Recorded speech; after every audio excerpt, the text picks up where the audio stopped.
Hello students, class 7th। आज हम आपको ग्लोबल मार्केट के बारे में पढ़ाएंगे। हमारा चैप्टर था 7 चैप्टर सिविक्स का, मार्केट्स अराउंड अस, हमारे आसपास की जो मार्केट है उसके बारे में। तो हमने बिजनेस मार्केट और कंज्यूमर मार्केट के बारे में पढ़ा। अभी हम थर्ड है ग्लोबल मार्केट।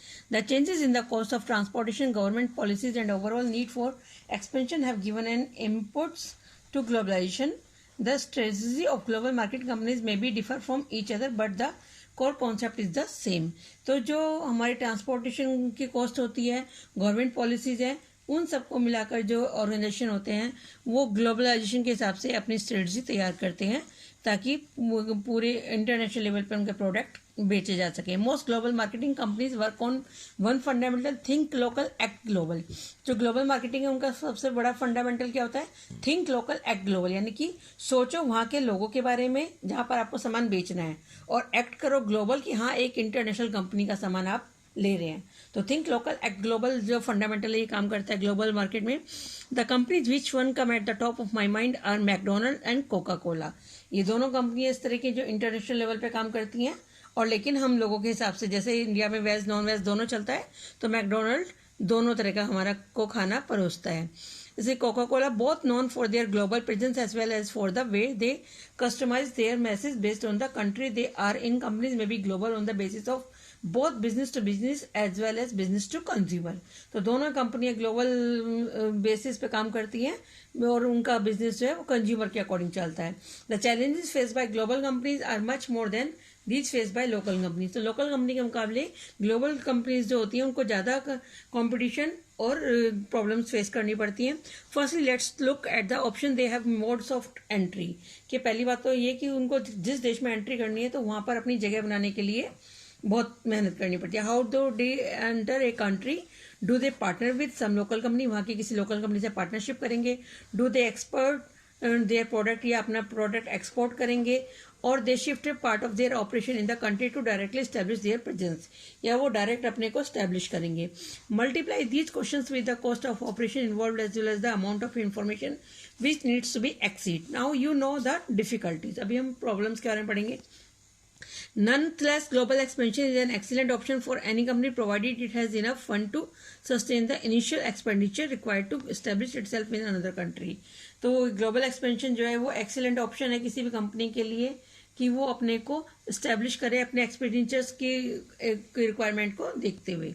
गवर्नमेंट और नॉन प्रॉफिट मार्केट। अब चौथे नंबर पे आती है कि गवर्नमेंट और नॉन प्रॉफिट मार्केट, जो कि गवर्नमेंट कंपनीज होती हैं वो बिना प्रॉफिट के काम करती हैं पब्लिक के लिए।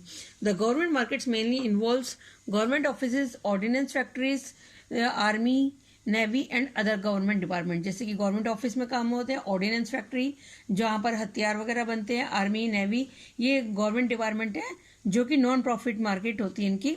Non profits on the other hand many involve group based on different belief, some of which really have an excellent brand name and recognized by several companies. Both of these entities have a limited purchasing budget. उनका limit budget होता है purchase करने का, और price of product है वो important होता है कि वो प्रोडक्ट का प्राइस क्या रख रहे हैं। Accordingly, the purchase process is organized. Most government and non-profit collaboration organization involve the issues the tenders and bids. तो वो टेंडर्स निकालते हैं ताकि उनको कम कीमत पर अच्छा सामान मिले और वो उसको बिना प्रॉफिट के अपने लोगों को उपलब्ध करा सकें।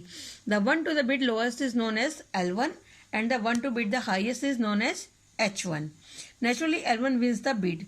जो L1 होता है लोएस्ट वो जीत जाता है टेंडर्स को।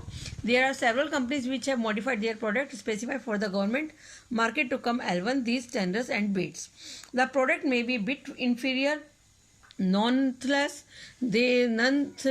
they do meet the government's requirement and that is what matter is the end। और सबसे बड़ी जरूरत होती है कि वो गवर्नमेंट को क्या रिक्वायरमेंट है उसके अकॉर्डिंग वो प्रोडक्ट तैयार करते हैं, ना कि कंज्यूमर के मुताबिक। Each of these markets can be tapped separately by companies. In fact, some consumer durable companies have different department for corporate sales and government sales. तो इस तरह से बहुत सारी कंपनियां तो अलग अलग अपने डिपार्टमेंट बनाकर रखती हैं। कॉर्पोरेट सेल्स जो पब्लिक की सेल्स के लिए आइटम बनाती है, और एक गवर्नमेंट सेल्स जो गवर्नमेंट्स के लिए अपना सामान तैयार करती हैं। जैसे गवर्नमेंट में आपके वर्दियां तैयार होती हैं, हॉस्पिटल्स के लिए बेड्स तैयार होते हैं, तो वो उनके दो सेक्टर होते हैं कंपनीज के, कॉर्पोरेट सेल्स और government sales. Tapping each of this market provide as revenue for the company to expand their market share and overall revenue generated by the company. अब बात करते हैं रिटेलिंग की। रिटेल में सामान बेचना जो होता है वो होता है कि जब हम सीधे कंज्यूमर पर पहुंचते हैं। Retailing as we have seen as the last link in the supply chain. Retailers act as the interference between the final consumer and the product. तो सीधे प्रोडक्ट और फाइनल कंज्यूमर के बीच का जो रिश्ता होता है उसे हम रिटेलिंग कहते हैं। जो display the product available and facilities easy sale for the manufacture and easy product selection for the consumer. तो मैन्युफैक्चर जो होते हैं सामान का वो सीधे कंज्यूमर के हिसाब से तैयार किया जाता है। These are different types of the retailers offering different service to consumer. और वो रिटेलर जो होते हैं वो बहुत तरह की सर्विस भी कंज्यूमर को प्रोवाइड कराते हैं ताकि वो सामान उनका सीधा ले। Let's have a brief look into the type of the retailer and the services they offer. Before we categorize the type of retailer, we should understand the Indian scenario. तो हम कैटेगरी बनाए इसमें रिटेलर्स में, तो उससे पहले हम Indian scene को चेक करते हैं। There are two major types of retailing in India, organised retailing and unorganised retailing. दो तरह की रिटेलिंग है हमारे यहाँ पर। An organised retailer is who issue tax invoice to the customer upon purchase, जो कस्टमर को टैक्स से लगा कर देता है, and pay tax, sale tax and related taxes, और उससे जुड़े हुए टैक्सेस जो है उनको खुद पे करता है। Retailers are broadly classified based on the following parameters. Store based, normally known as a brick और mortar retailer. Non store based, E store, online retailer, TV retailer, direct mail retailer जो सीधे सामान बेचते हैं। Size, drug store, convenience of store, super market और hyper market से सामान बेचते हैं। मर्चेंडाइज, स्पेशलिटी स्टोर होते हैं, departmental stores. Brands, single brand और मल्टी ब्रांड जो सिर्फ एक ही ब्रांड का सामान रखते हैं या बहुत सारे ब्रांड्स का। Pricing, discount store, cash and carry, wholesale club, इस तरह से। अब आते हैं मार्केटिंग चैनल। मार्केटिंग चैनल जो होता है वो हमारा जो काम करता है पूरी मार्केट में, वो ये आप ये पिक्चर्स देख रहे हैं कस्टमर से, ये चैनल पार्टनर्स हैं, फिर ये चैनल पार्टनर्स, फिर इधर चैनल प्रिंसिपल, इधर डायरेक्ट सेल्स हो रही है, चैनल प्रिंसिपल से सीधे कस्टमर पे जा रहा है, और लेकिन इधर ये चैनल पार्टनर से चैनल पार्टनर्स, फिर नेक्स्ट तब सामान जा रहा है। तो हम पढ़ते हैं मार्केटिंग चैनल्स।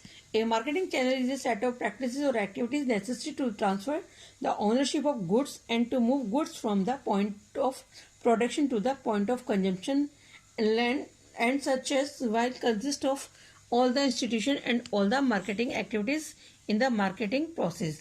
तो मार्केटिंग चैनल जो है वो पूरा एक सेट होता है पूरी एक्टिविटीज का, जो कि ओनरशिप जो होती है सामान की उससे लेकर कंज्यूमर तक पहुंचता है। A marketing channel is a useful tool for management. Roles of marketing channel is marketing strategy, कि मार्केटिंग स्ट्रेटजी क्या रखनी है। लिंक प्रोड्यूसर टू बायर्स, तो प्रोड्यूसर से लेकर बायर तक के बीच में link. Perform sales, advertising and promotion, sale performance कैसी होगी, एडवर्टाइजिंग क्या करनी है, प्रमोशन कैसे करनी है। Influence the firm's price strategy, affecting product strategy through the branding policy, willingness to stock. Customise profit, install, maintain, offer, credit etcetera, ये सब का ध्यान रखा जाता है। An example of this is apple orchard, जैसे एप्पल ऑर्चर्ड है वो फिर ट्रांसपोर्ट से प्रोसेसिंग फैक्ट्री, फिर पैकेजिंग हुई, final product to be sold, apple pie eaten, और लास्ट में एप्पल खाया गया। तो ये एप्पल की किस तरह से शुरू हुई यहाँ उसके बगीचे से लेकर हमारे खाने तक, ये पूरा चैनल तैयार हो जाता है। An alternative term is distribution channel to route to market, it is a path or pipeline, जो एक तरीका है उसको हम पाइपलाइन या पथ भी बोल सकते हैं। Which goods and service flow in the one direction from vendor to consumer तक पहुंचता है, and the payment generated to them flow in the opposite direction, payment जो है कंज्यूमर से वेंडर तक पहुंची। Marketing channel can be short as being direct from the vendor to the consumer और may include several interconnected, तो वो सीधा vendor से कंज्यूमर भी हो सकता है और उसमें बीच में बहुत सारे लोग इंटरकनेक्टेड भी हो सकते हैं। ये usually dependent, independent but mutually dependent. Intermediaries such as wholesaler, distributor, agent, retailer, ये सब उसकी चेन का हिस्सा हो सकते हैं। each intermediary receiving the items at one pricing point and moves it to the next higher pricing point until it reaches the final buyer. तो एक पॉइंट से दूसरे पॉइंट पर, दूसरे पॉइंट से सीधे फाइनल बायर तक पहुंचता है, उसके बीच में उन सबकी कॉस्ट उसमें ऐड हो जाती है. Marketing channels can be long term और शॉर्ट टर्म. तो मार्केटिंग चैनल जो है शॉर्ट टर्म भी हो सकता है, जैसे कि हम देख रहे हैं चैनल प्रिंसिपल से सीधे डायरेक्ट सेल्स होगी, और लॉन्ग टर्म भी हो सकता है. ये आपका चैप्टर फिनिश हुआ. Thank you.